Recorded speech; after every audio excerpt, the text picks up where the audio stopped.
Welcome everybody, guys. We're going to start, I'll give the word to Stephanie, and I'm a big fan of Stephanie.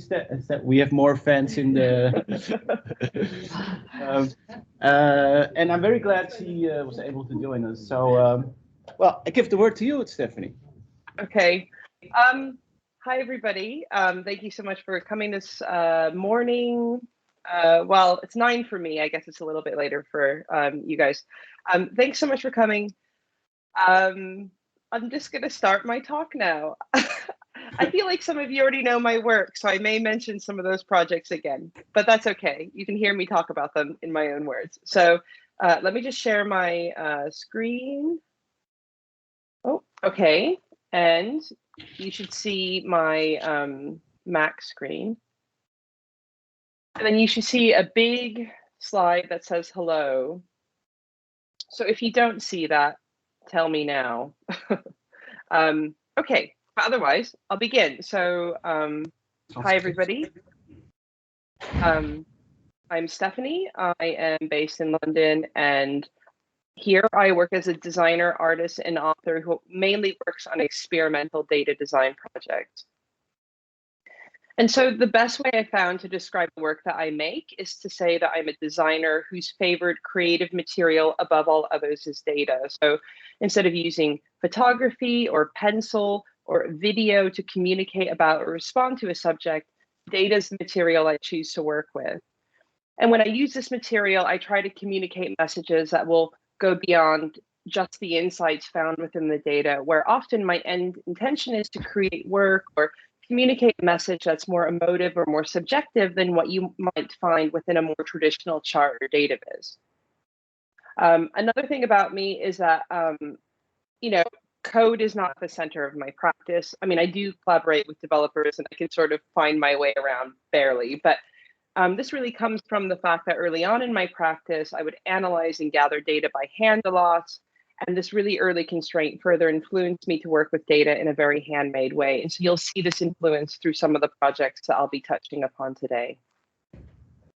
Also in my practice, I aim to explore ways of presenting data that, besides being legible, are more memorable and more expressive to a layperson audience who might just be learning about data for the first time. So that could mean making data danceable, like this project when I was the first data artist in residence at Facebook in 2013, which feels like a very long time ago, where I converted a month of a couple's interactions on Facebook timelines into dance steps. So bringing their digital dance across timelines into a physical space. Or it could mean making data hoppable, like this open data playground for the South Bank Centre in London. Hopscotch games were created from open data sets in order to communicate how open data sets are online for anyone to interpret and play with however they choose. And so in the real world, people were also interpreting and playing with these hopscotches however they chose as well. And it could also mean a project that's touchable and wearable, like this art commission I created with my friend Miriam Quick, where we explored physical ways of communicating open air quality data from Sheffield, England, in a memorable experiential way for a citizen audience who might not really care much about air quality or not care about data. And one part of the project presented weeks of particulate matter data, something you could touch and wear.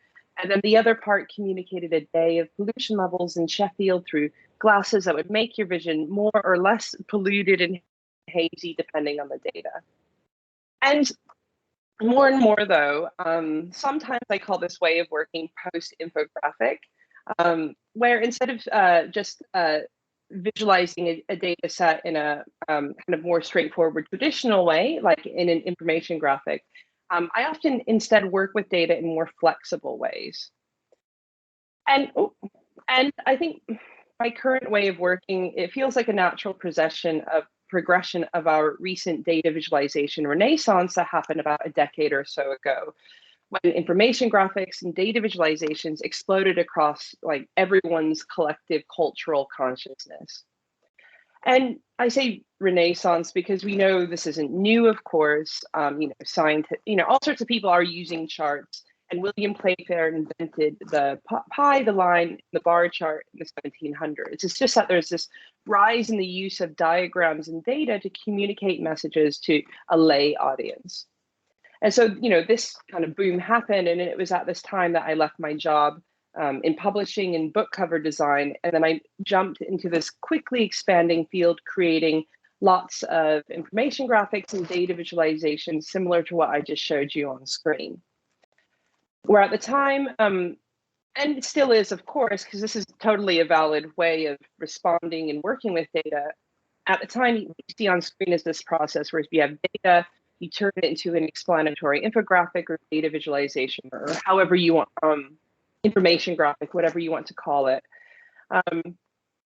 However, I have expanded my practice since then, and I think a lot of other practitioners have, where now in today's advanced data visualization space, you don't just have to collect and visualize data for statistical insight, or you don't only have to turn it into informative, static, or interactive data visualizations, but now data has become this in-between material, in between many disciplines, where a data set can be some scientific and analytical material data scientists or information graphic designers work with, but it can also be used for and function as many different things. And I'll discuss some of these new kind of other spaces using a few of my recent post-infographic projects as examples. So I'll start with one that some of you know. Firstly, a data set and its visualization. It can function as the souvenir of an experience. And so this can be shown in my collaboration, the information designer, Georgia Lupi, who's based in New York. When we had met each other twice in person when we decided to collaborate, and we had a lot in common. We both work with dataviz, and also that we both prefer to work with data in a very handcrafted way that I described earlier.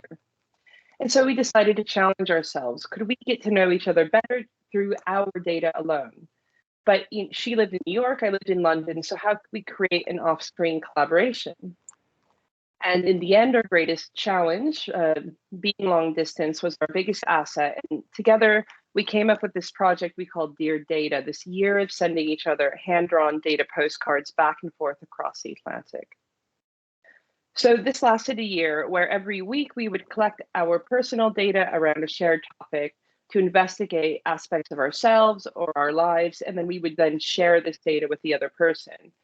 And we do this by, after collecting our data, at the end of the week, we would analyze this data, painstakingly draw the visualization and the legend to interpret it on a postcard. And then when we were finished, we would drop the postcard in our mailbox or post box, wait with our fingers crossed. And then if all went well, the postcard would arrive at the other person's address, and we grab a coffee, sit down with the postcard, and read and learn more about the other person's life. And so during this year, we mainly explored themes requiring manual data collection, where we try to move beyond the usual quantified self data of our trackers, like your smartwatch or your smartphone, or, the stuff that's kind of ambiently collected, into something that was a bit more in the moment and more akin to personal documentary, where we're really trying to use this manual data capture to make sense of our world, to connect and be present in our day, and then also to create a souvenir of our lives to then send to the other person, where for this, the process of the data collection was as important as the end result.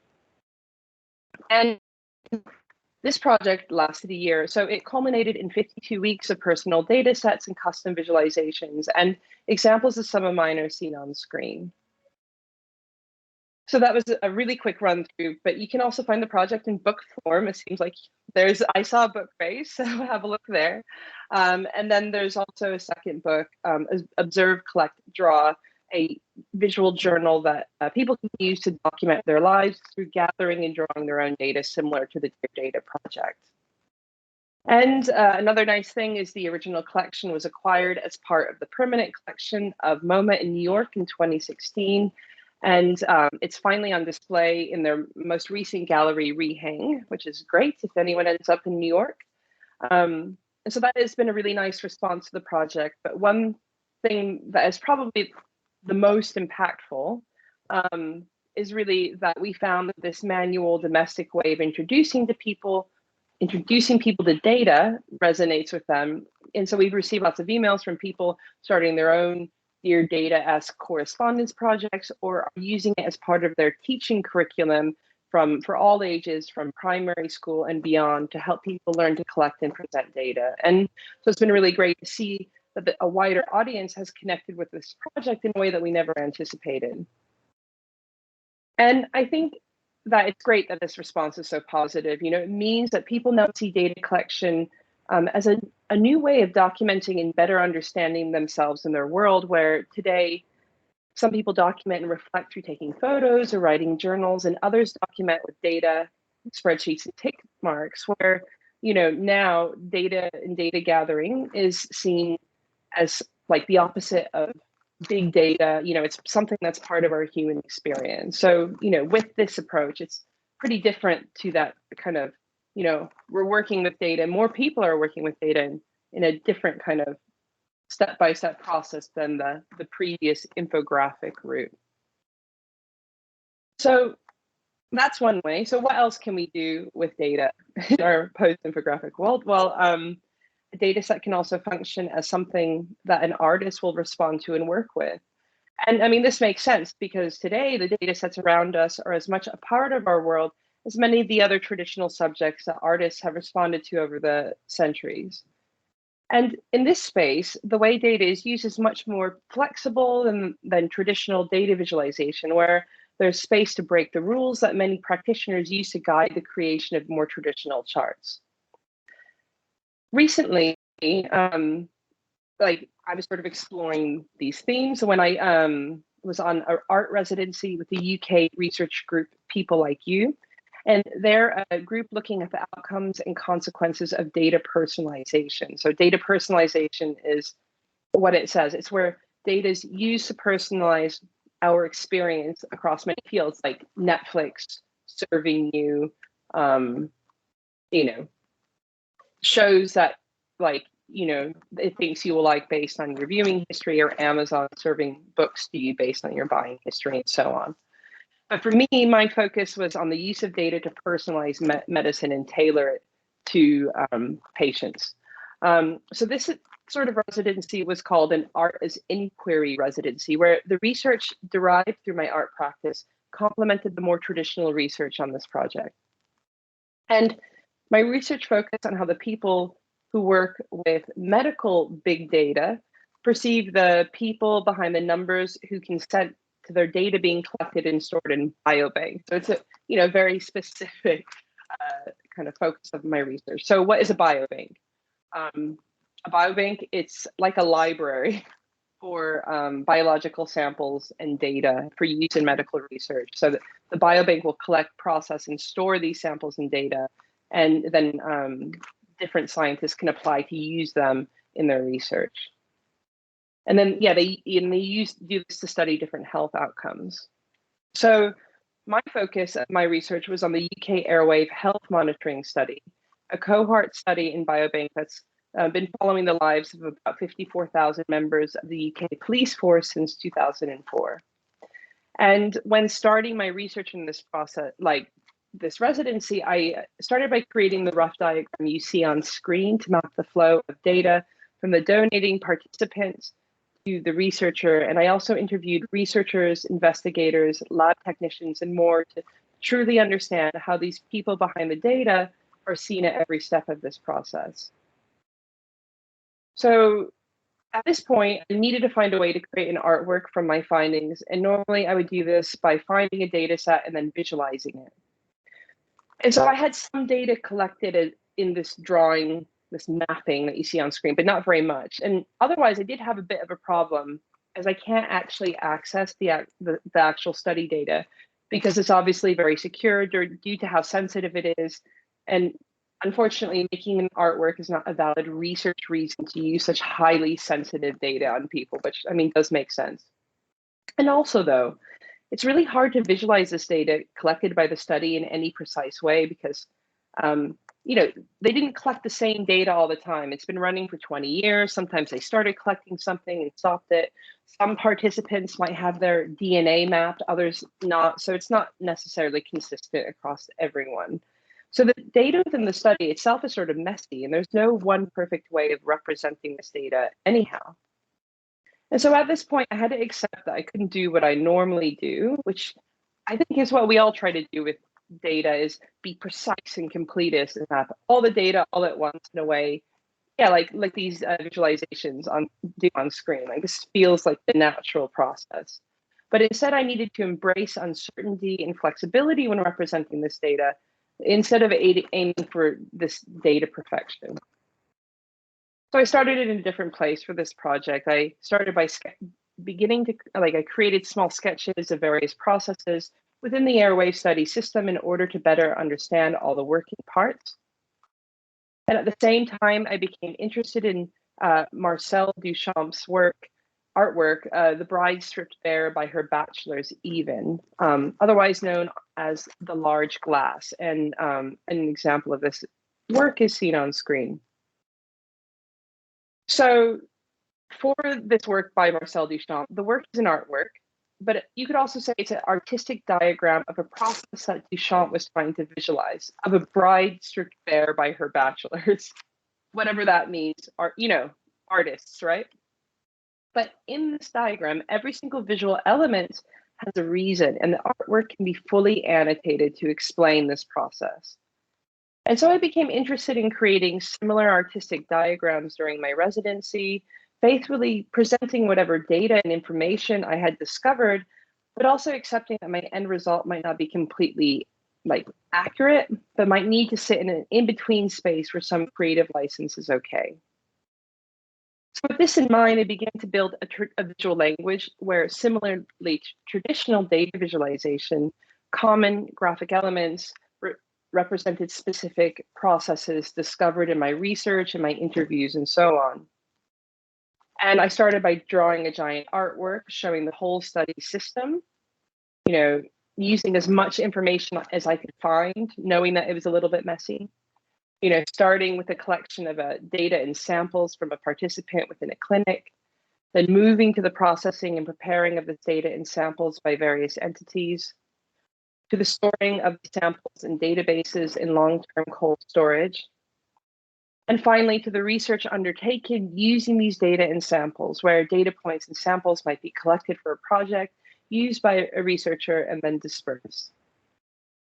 And then within the series, I've also created works that illustrate the insights I've derived from the various interviews of stakeholders related to the airwave study in Biobank, where I made artworks that represented their unique vantage point upon the study system above, which again used the same elements of the visual language to represent the insights that I found in these interviews, where I'm using the language of visualization and these common graphic elements to kind of, visualize, these key insights that are, qualitative and not necessarily numbers based, where I didn't really have data for it. So, the insights of a nurse or the participant in the study, or, very mundane, because it's a very niche bit of research, like clinic logistic managers or study logistic managers, who probably think it was quite strange to have an artist in residence,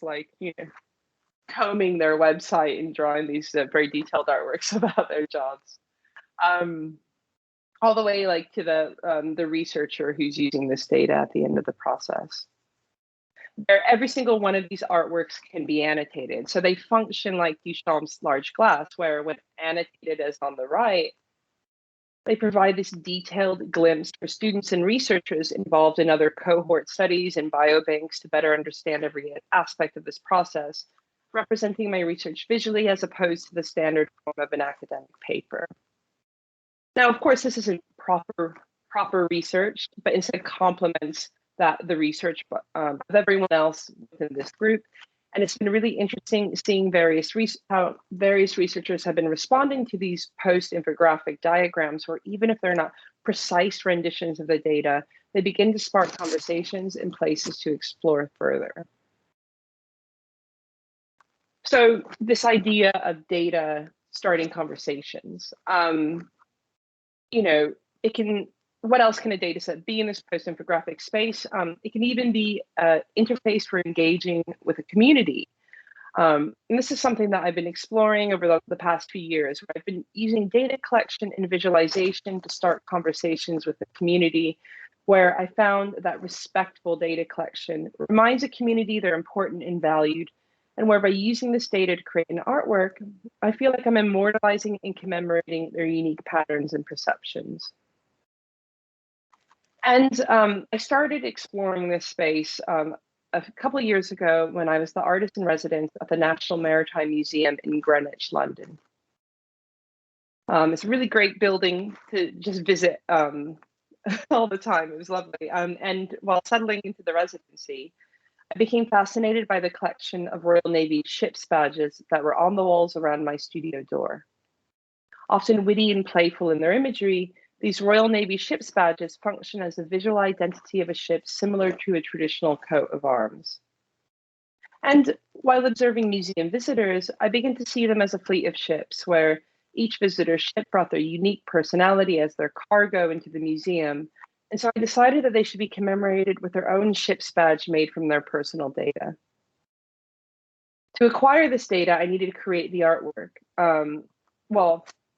To acquire the data that I needed to make this artwork for the space, I needed to collect it. And so I needed to create a data collection experience that would appeal to visitors of all ages and also be thankful of their data contribution.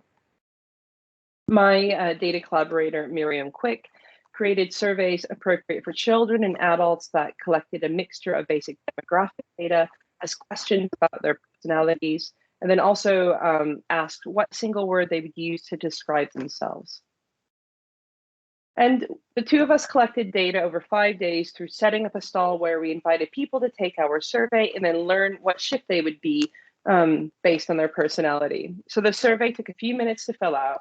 And then when completed, we would use the lo-fi decoding tool on the left to assess their survey responses, determine which ship they would be, and then we give them a giant literal ship's badge that I designed of that ship. So it's like this big sticker, and they stick it on themselves, and they move around the museum as like fleets of ships for the day.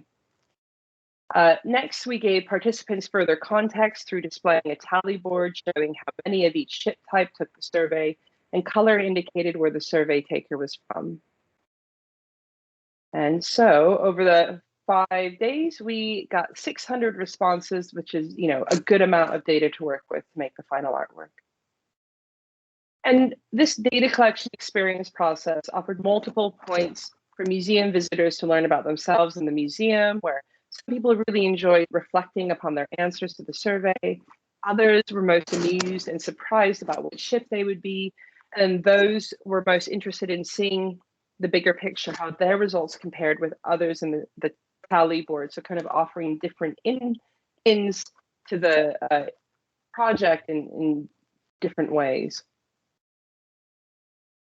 Now, we had all this data, and when it was collected, the most evocative part of the survey was actually the one word that visitors used to describe themselves.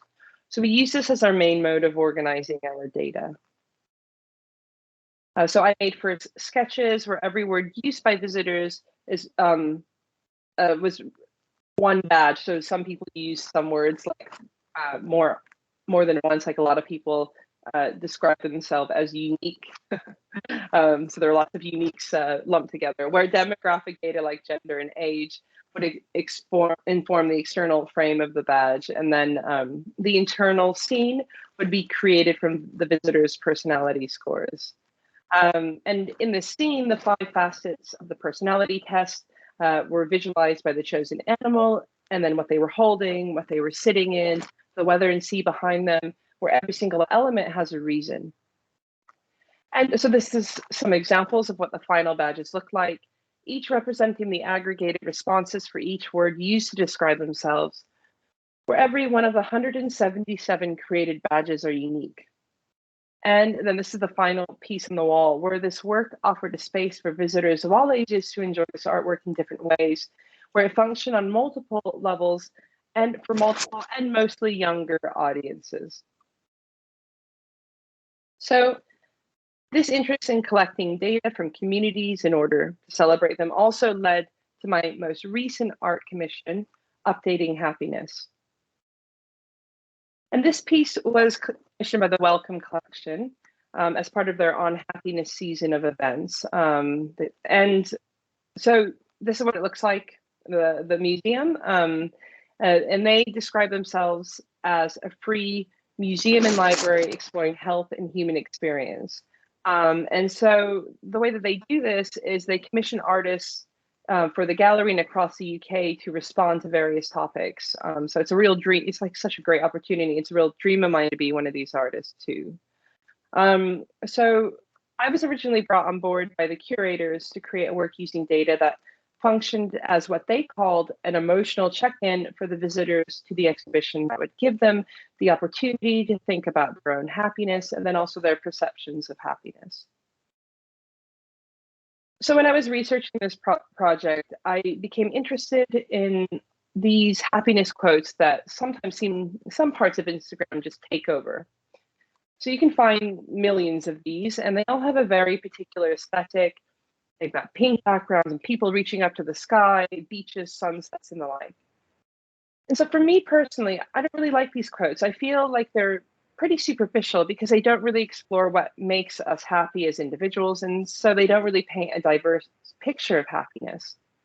And so I wanted to find a way of taking these Instagram quotes and just making them better. So how would we do that? Well, the way that I decided to do it is I created a work where to start. Participants are invited to take a 2-minute survey either online or on their phones in the gallery. And then this survey asks you your age along with 4 questions adapted from the UK's Office of National Statistics, 4 measures of personal well-being on screen. So participants can get a sense of the measures that the UK and other countries have found are best to measure well-being in their populations. Next, the user can choose one of 4 questions to answer about their perception of happiness. And so I made these up where I'm trying to elicit a diverse picture of happiness. You know, what are you most grateful for? If happiness was an experience, what would it be? And then my favorite, you know, what is your guilty pleasure that you're too embarrassed to tell anyone about? So they can press enter and then they instantly receive a quote based on their responses that they can add to a growing collective archive of reflections on happiness. And here's a guilty pleasure someone submitted to the project, like they did actually submit on screen. And participants also have the option to download and post on their own social media feeds, thus populating the internet with more nuanced ideas of happiness. Where the collected responses are also displayed online. And so these super bright colors are meant to be the total opposite of the typical pastel Instagram quotes that I showed you previously. And then they're also displayed in various places in the gallery through projection or printed on wallpaper or displayed in the gallery's external facade. And similar to the Maritime Museum, you know, I was really thinking a lot about the participants' data experience, you know, kind of it offers this chance for close reflection of what makes them happy, to this kind of surprise of seeing what their final quote looks like, because they don't know until it's finished, to seeing themselves in the bigger picture, comparing their responses to others. And so here are examples of some that people have created so far, where every aspect of the design, from the shapes to the color palette to the font, are informed by their survey answers. So you could go to the link to try it for yourself. And the in-person exhibition is up for a couple more weeks in London if you're there in the next couple of weeks. So now I just want to round off with one more project where with this, again, it's like pushing what's possible in our post-infographic space. I think this really is a response to the fact that, like, we're at a moment in time where more than ever, particularly with the pandemic and COVID and everything, effective data visualization needs to reach and engage broad audiences. But the ways in which we communicate are constantly changing, and there's always potential for new technologies and new ways of working with data to become mainstream modes of content consumption. So, you know, for example, you know, the transition away from flat information graphics to 3D virtual spaces is already underway. And there can be huge benefit in understanding how data can be communicated in real world 3D settings and using all the senses. And so I've explored this design space, like kind of a 3D way, interactive way of kind of communicating data. And the latest book I have out with my friend Miriam, Miriam Quick, I Am a Book, I Am a Portal to the Universe. And so it was published by Penguin in the UK.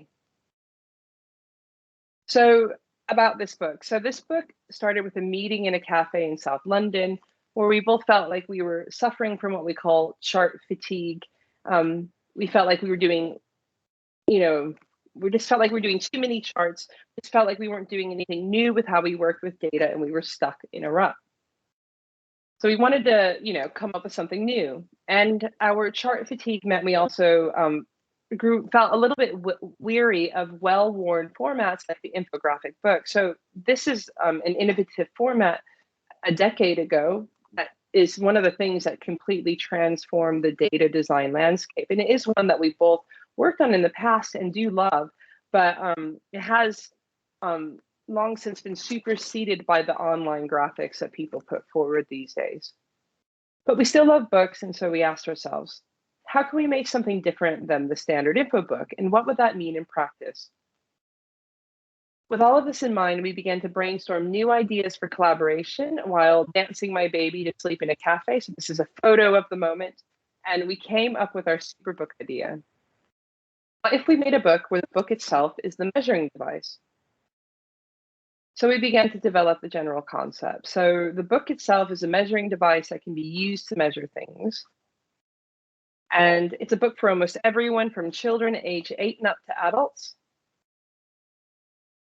And our goal was to write for the data uninitiated or data intimidated. So for people who wouldn't normally pick up a book with data or science in the title.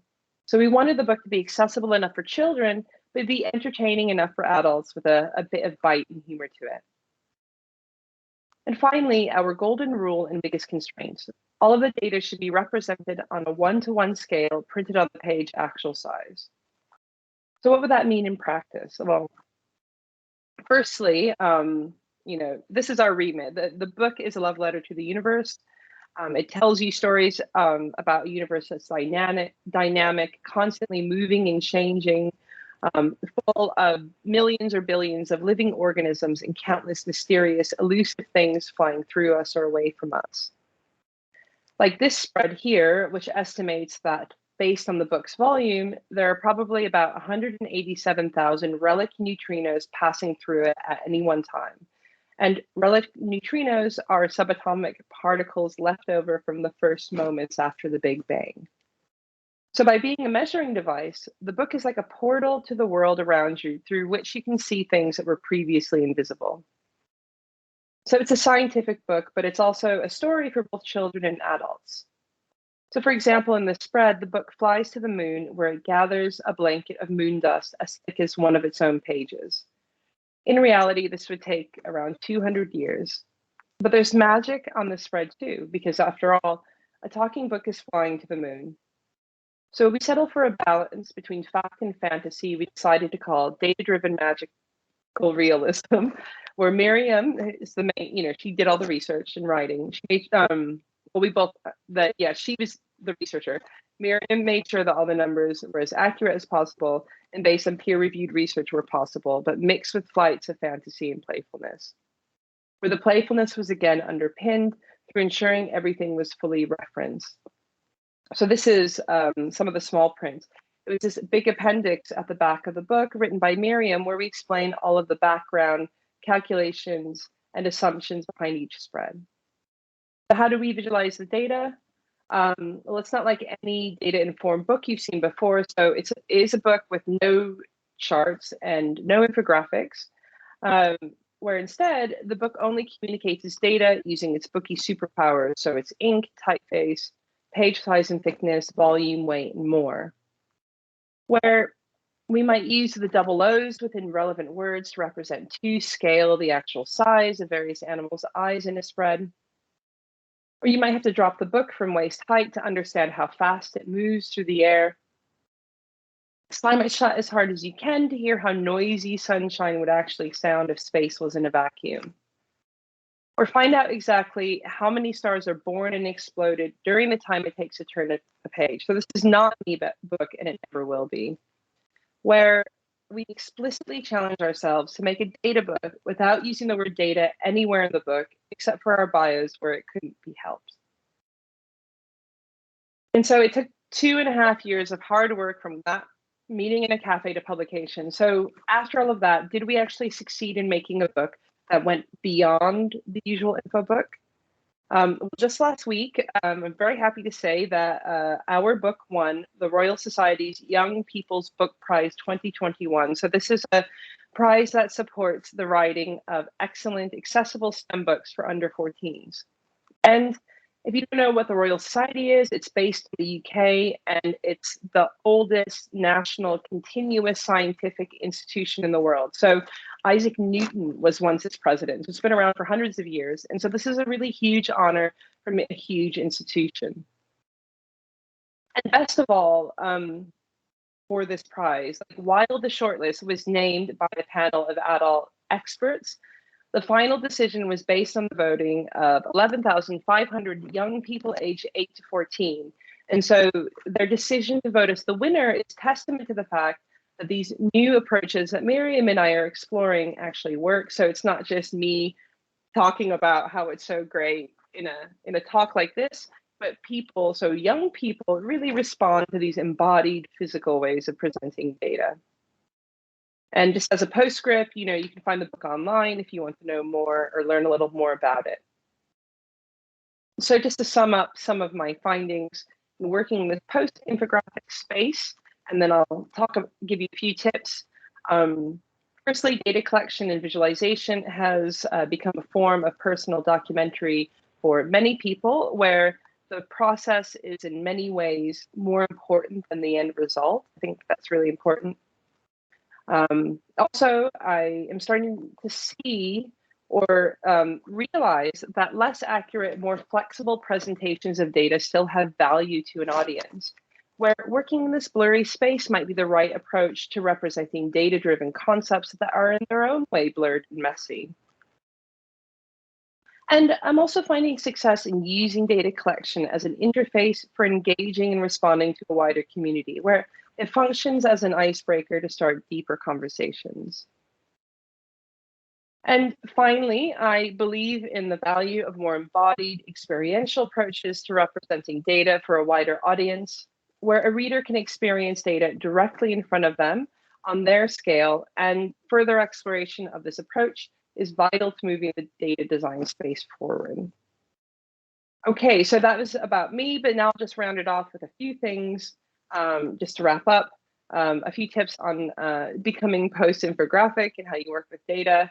So I think the first is really, if you're bored or if you feel, you feel data fatigue, it's just try something new. If you find that you're endlessly repeating yourself with how you represent data, now's the time to try something different, however small. Like feeling restless can be a great motivator. And I mean, it only takes, I think this is what we should always be doing in any kind of space of design or communication is, trying to do something different than what we've been doing for a while.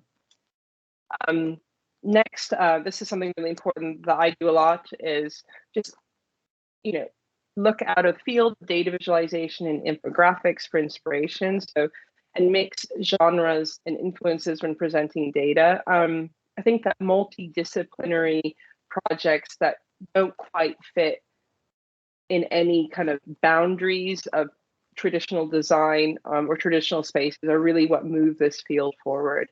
I find that I tend to find most of my inspiration outside of my space, and it's really useful.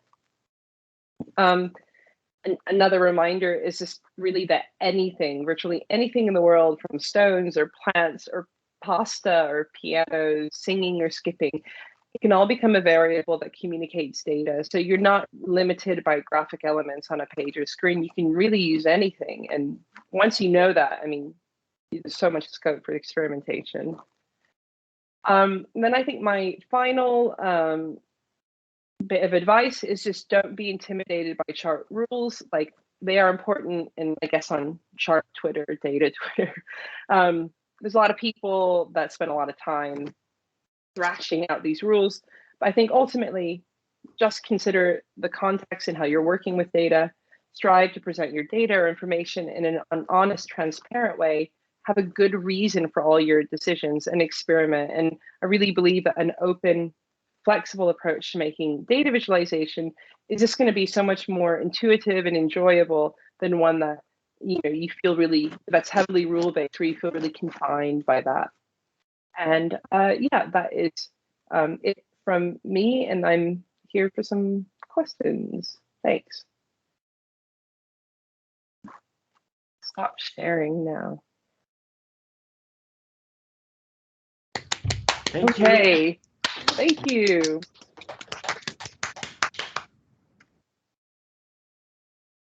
Yeah, so if there are any questions, let's ask them. I have a question. In the beginning, with the medical data, you showed some charts. Did you draw them manually, or do you do them by computer?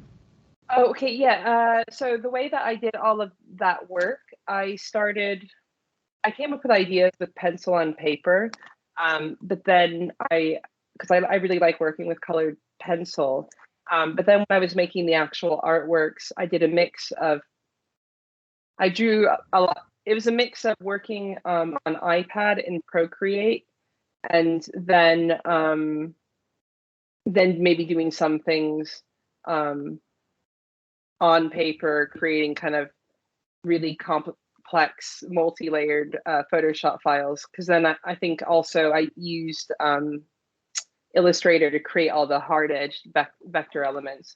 And the reason for that is just that, like, I'm not the type of person that can draw something perfectly in one go. So I have to like draw the pieces and put it together. So even like that Dear Data book, or just anything, it's actually just tons of drawings layered over each other in Photoshop. I can't get it perfect in one go. Okay, thanks.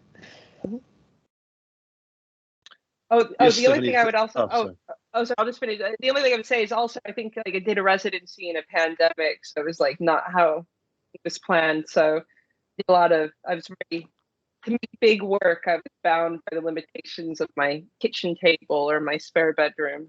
That made a big difference too. Anyway, yeah, carry on. Thanks. Yes, hi, Stephanie. Thank you very much for your inspiring talk. In the next assignment, the students also have to deal with their everyday data. So I wonder if you have maybe an advice or tip how they can collect their data most intuitively in the day. I mean, I can imagine if you are in your daily life, how do you keep track of all your data without being taken out of your real life somehow? No, what kind of advice could you give the students? It's a good question, isn't it?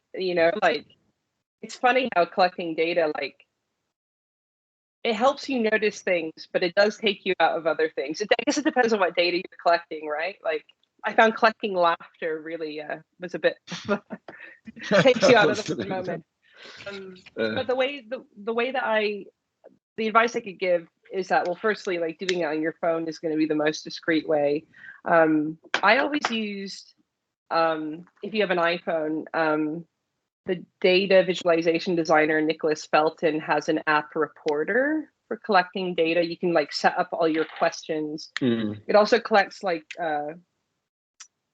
it timestamps and collects all your phone sensors, weather and noise and whatever. And then it also will collect that as well as like questions or multiple choice questions or free form questions that you set up. And then you can download it as a spreadsheet. So I mainly use that for the Dear Data project, but that's only on iOS. So also, I mean, you might have to pay a bit of money for that. But otherwise, what I discovered through talking with people is that a lot of people will set up Google Forms where they set up all the questions of the data that they want to collect beforehand in a form. And then they just always have the link. And then on their phone, they hit the link and then input the data.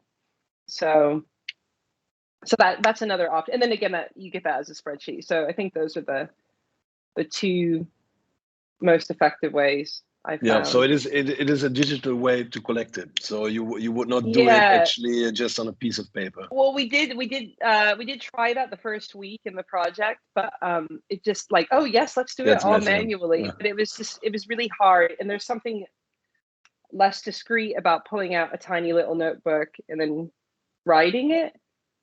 Like, then, I mean, everyone has their phone, and so you can be in quite a strange place and but then no one will query it. I mean, I think the other thing you have to do is that, like, there's some places where you can't enter it, right, because it's rude. So then, or you're cycling, or you just have to try to remember it as best you can, and then enter it in, like, super, as soon as you can. Yes. Yeah.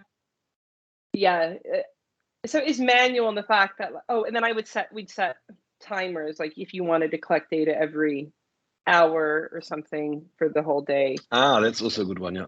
Put like alarms, just put like 24 or however, 15 alarms in, so you've got them all there to help remind you.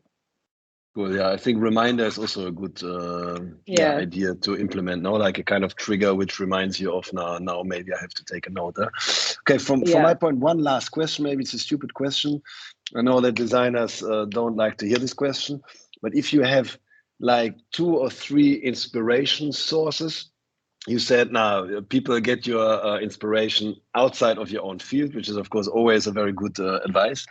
But what kind of designers or projects which are related to data visualizations you could recommend to look at? Maybe if you don't have an answer now, maybe it's also nice to put it later into a chat or an email to Frank, but something where you think, wow, that's new, I've not seen this before, which we could also share with the students.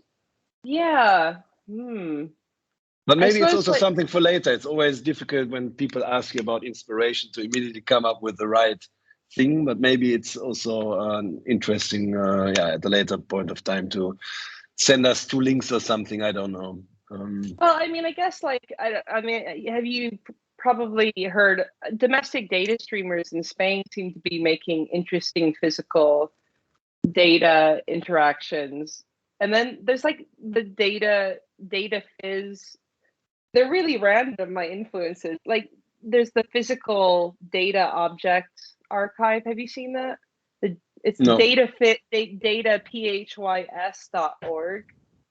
And it's not a fancy website, but they just collect lots of examples of physical or sensory-based data visualization.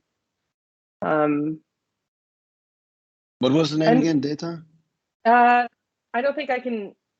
It should be dataviz.org. Phys, yeah. PHYS, dataphys.org. Let's see if that works.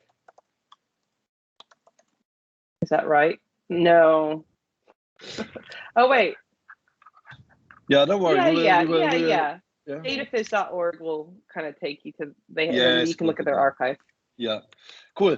I give the word to other people. Thank you very much, Stefanie, for your inspiration. Yes. Thank you. Hi, Stefanie. Hi. Hi. I have a question. First, what is your next project, and what would be your dream project for upcoming years? Man, what's my next project? I don't have any really fun projects planned. I mean, I'm designing a book at the moment it's not my own book. I'm doing a book design for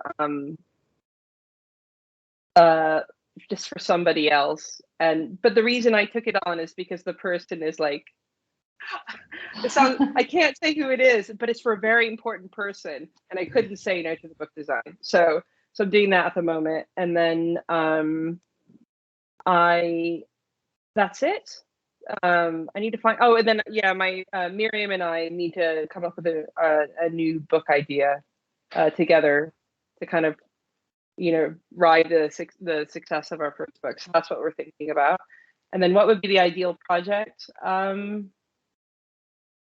It would either be getting a book deal, because that's like a nice thing to think about, even or I think like I really enjoyed. I know it's like it's pretty because it was so weird. It was the residency. Just being able to explore a space at my leisure in quite an intensive way for a year. I'd never done anything like that before, and I really enjoyed it. Of course, like if anyone wanted to commission me to do something huge, I would take that. Something very high profile and high paying. That would be my dream, and with total creative freedom. Thank you for a fantastic talk, and I really, guys, recommend you, especially if you have kids or even if you don't. It's really, really fascinating book. Thank you. Good, thank you. I'm so happy that you got that. I appreciate it. Thank you.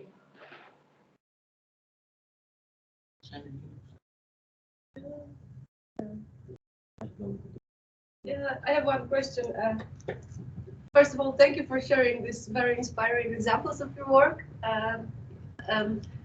I'm really curious, what made you to start working with data? I mean, you mentioned that at the beginning you were more making the book covers, right? And, what made you really, change? Well, experimenting with data.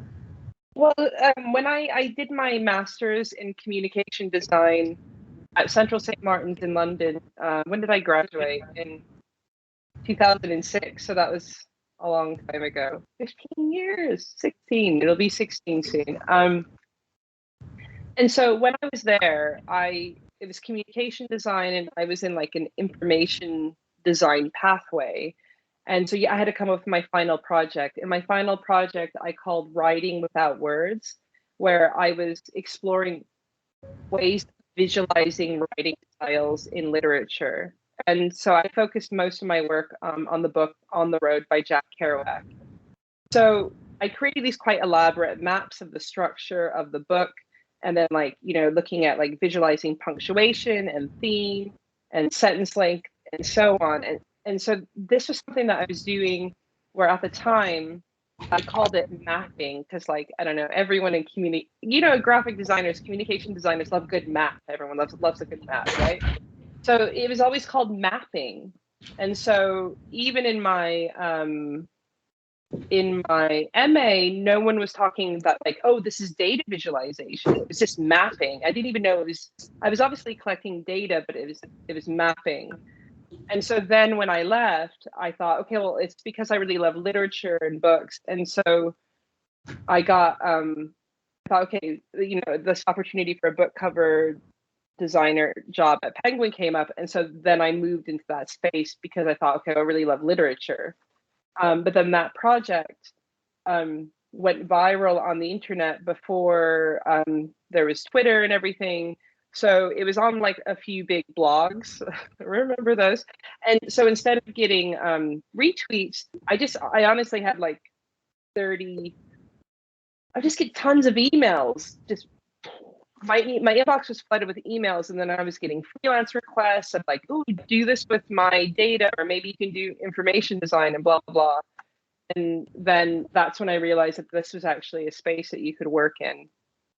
So that's why I still occasionally I will design a book for it has to be a really cool author, and then I'll do one a year every other year. I still sometimes do it, but that's how I ended up kind of moving fields. Just because it seemed well, why not take the leap? It's definitely pays more than publishing if anyone works in publishing. So yeah. It's been all right. That's how I ended up here. Thank you. Geen vragen meer?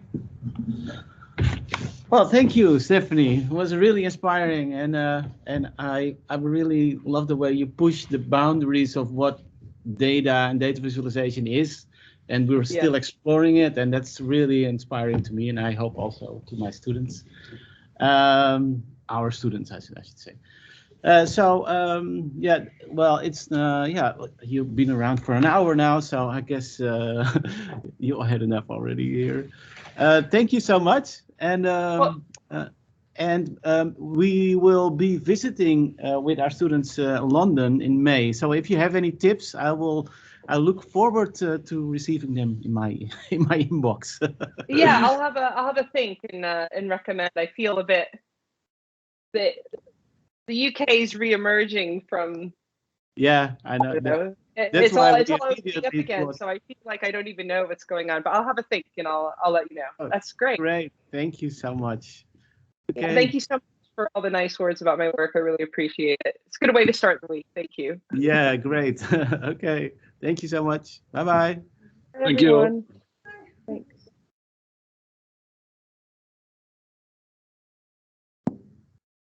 Bye, Imbal.